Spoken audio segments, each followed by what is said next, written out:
A man can have 20 friends and still feel completely alone. You probably know this feeling. It's the strange architecture of male friendship, a network that looks solid from a distance, but offers no clear entrance when you actually need it.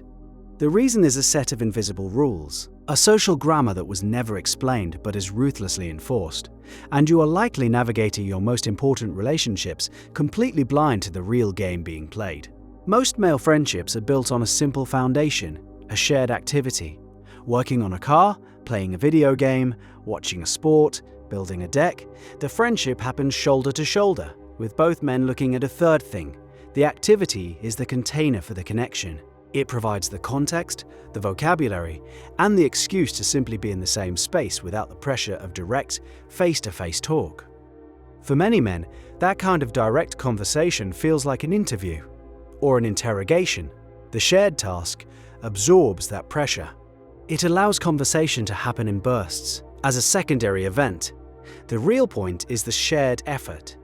The bond is forged in the gaps between words, proven by the simple act of showing up.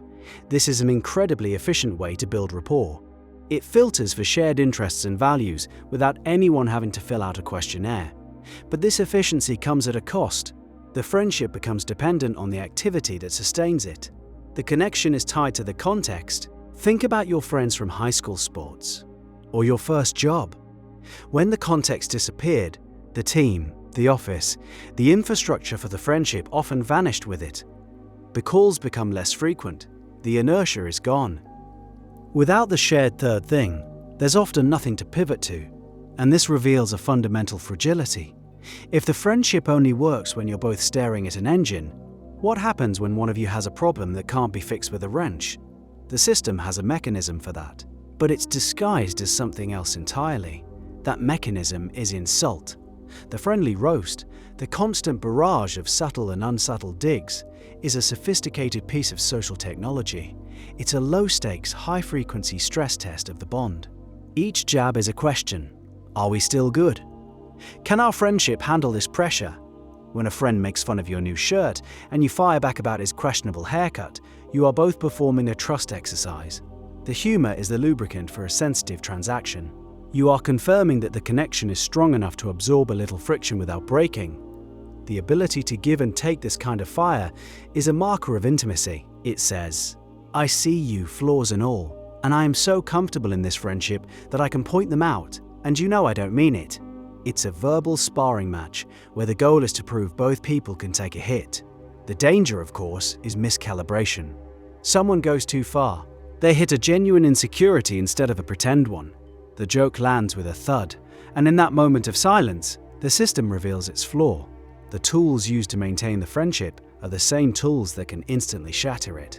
This reliance on indirect communication works 99% of the time, but it leaves men with a very limited toolkit for the 1% of life that is serious. When a real crisis hits, a divorce, a layoff, a death in the family, the language of roasting is useless. It feels grotesque, so the system has to shift into a completely different gear. And that gear change is so abrupt and so rarely used, most men don't even know it's there until they're in freefall. This is the emergency broadcast system of male friendship. It's a high-stakes, low-frequency channel reserved for genuine, Category 5 disasters. When a friend's life truly falls apart, the rules of engagement change instantly. The jokes stop, the shoulder-to-shoulder posture is replaced by direct focused support. Men who haven't had a serious conversation in a decade will drop everything and drive 300 miles to be there. The response is immediate and intensely practical. It's about showing up, offering a place to stay, lending money, fixing the broken thing. The focus is on action. The goal is to solve the problem, to eliminate the source of pain. The message is clear. You have activated the alarm. All resources are now yours. But the alarm has a giant, invisible button that says, for emergency use only. Pulling this alarm for a lesser crisis is a major social foul. Complaining about a tough week at work, or relationship friction, or just a general sense of feeling lost. These are seen as level 3 problems. They do not warrant activating the level 10 response system, and this is the source of so much male loneliness. Men are surrounded by friends who would take a bullet for them, but they feel they can't bother them with the slow, grinding problems of everyday life. The problem has to be a full-blown catastrophe to justify the broadcast, so men learn to downplay their struggles. They keep quiet. They tell themselves it's not a big deal, that they can handle it. They feel they have two options: pretend everything is fine, or admit their entire world is on fire. There is no socially acceptable middle ground. What then handles the vast territory in between? The 99% of life that is neither a joke nor a five-alarm fire? That's governed by an even deeper, more subtle system: the silent ledger. This ledger tracks actions, not words. Helping a friend move is a deposit. Giving them a ride to the airport is a deposit. Loaning them a tool they need is a deposit. Every act of practical support adds to a shared, invisible account balance. It's a system of quiet, long-term reciprocity. A favor given today might be repaid 5 years from now in a completely different form. The accounting is loose, but it is never forgotten. The core of this system is a powerful, unspoken agreement to provide mutual utility. This is why asking for help can feel so fraught. A direct request for help is a formal withdrawal from the shared account. It puts a number on the transaction. It forces the ledger into the open. And this feels uncomfortable because it runs counter to the single most important invisible rule, the one that governs all the others. From the shoulder-to-shoulder posture to the emergency-only vulnerability, every single rule is designed to serve a prime directive. That directive is simple: do not be a burden. Every mechanism is a workaround, a way to build and maintain connection without ever making one man feel like a liability to another. The shared activity provides a reason to be together that isn't needy. The roasting proves the bond without emotional speeches.